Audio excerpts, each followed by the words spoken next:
In multiple videos now, I have referenced and praised the Panasonic ErgoFit earbuds for being an incredibly solid pair of earbuds at a dirt cheap price, but I've yet to actually make a review of them.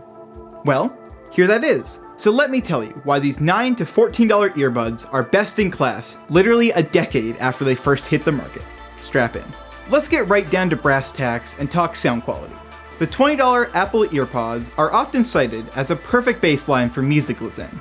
You're unlikely to miss anything, and you can throw them in your pocket without a second thought.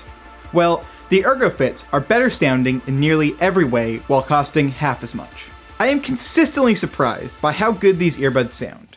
Depending on the music, they can sound downright good. They have more bass than high-end, which results in a fun sound that you can definitely feel, but that can get a little bit muddy.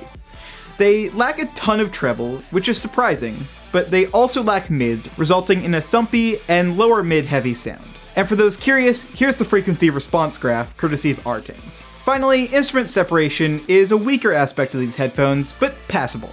And the cable is a bit noisy, meaning you can hear it if it moves or rubs against something, but it was generally acceptable and better than the Amazon Basics earbuds. Compared to the $24 KZ ZSM Pro X earbuds, for which I have a review coming soon by the way, so stay tuned, the ErgoFits are clearly inferior, but I would class them as about 60% as good, making it one of the very few times that the cheaper budget option is actually a decent value. But side note, if you care about sound quality, among many other things, then the KZ ZSN Pro X are definitely the ones you want, as there is a marked improvement.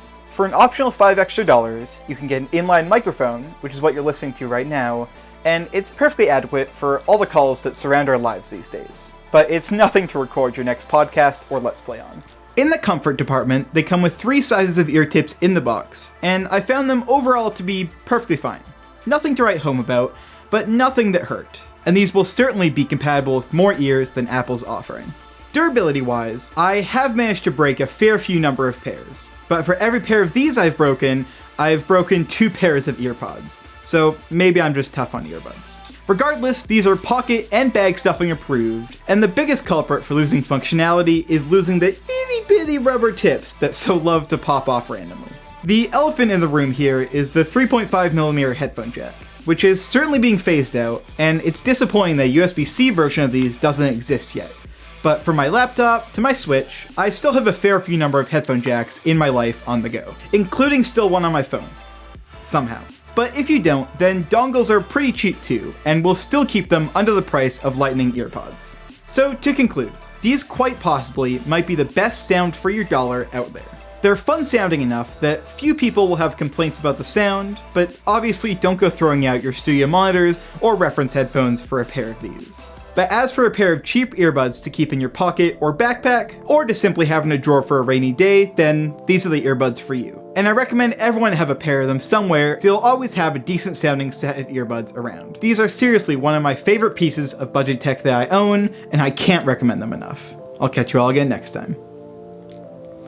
They do tangle quite easily though, so yeah.